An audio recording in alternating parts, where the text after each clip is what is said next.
I cut him open from the chest to the stomach, and he screamed terribly, and his face was all twisted in agony. He made this unimaginable sound, he was screaming so horribly. But then he finally stopped. This was all in a day's work for the surgeons, but it really left an impression on me because it was my first time. These were the words of a former Unit 731 medical assistant in an interview published by the New York Times. He describes the process of deliberately infecting a Chinese prisoner with the plague and vivisecting him without anesthetics. Experiments like this were regular in Unit 731, one of Japan's biological warfare research facilities. Officially named the Epidemic Prevention and Water Purification Department of the Kwantung Army, the Imperial Army formed Unit 731 in 1937 in the Pingfang district of Harbin.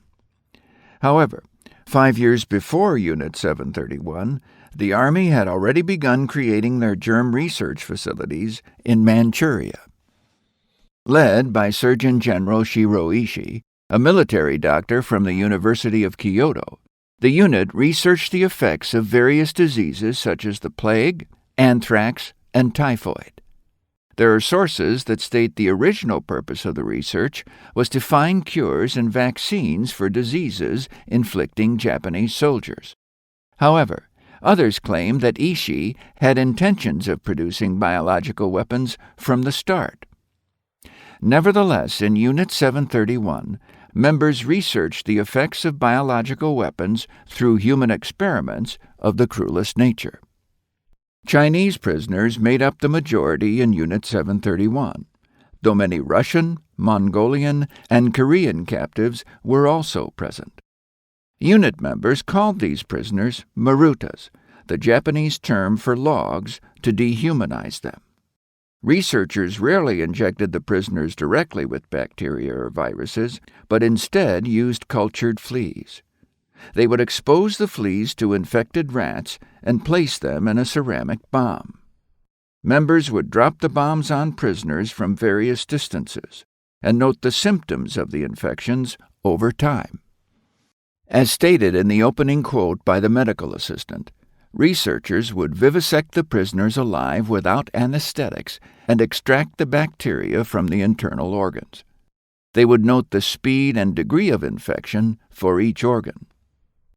Research on sexually transmitted diseases was also conducted on female prisoners.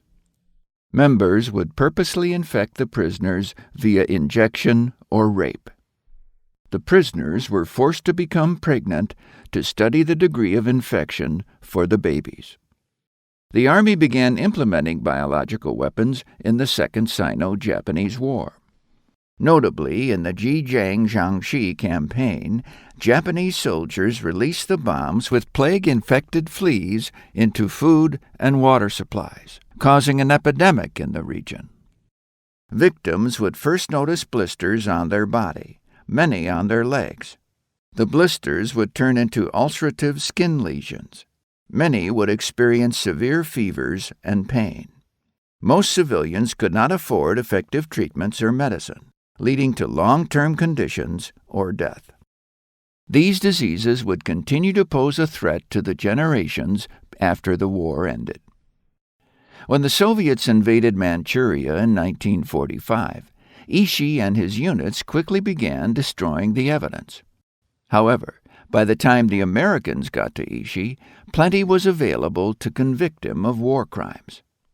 But General Douglas MacArthur and his American leaders agreed to exchange information collected in the units for the immunity of the members, including Ishii. Some members were convicted by the Soviets in the Khabarovsk war crime trials. None of the imprisoned were executed, but were subjected to hard labor. The Soviets published the content of the trial in 1950, but due to the tensions surrounding the Cold War, the U.S. dismissed such evidence, and it never reached a global audience. The nature of the crimes finally came to light in the 1980s, when ex-members such as Ken Yuasa publicly admitted to their crimes. Since the end of the war, the Japanese government has apologized for its crimes. However, they have never acknowledged specific atrocities, including but not limited to Unit 731. Despite its lasting effects, most around the world know very little. There remains a lot of work to bring justice to those victims. Please consider spreading the word.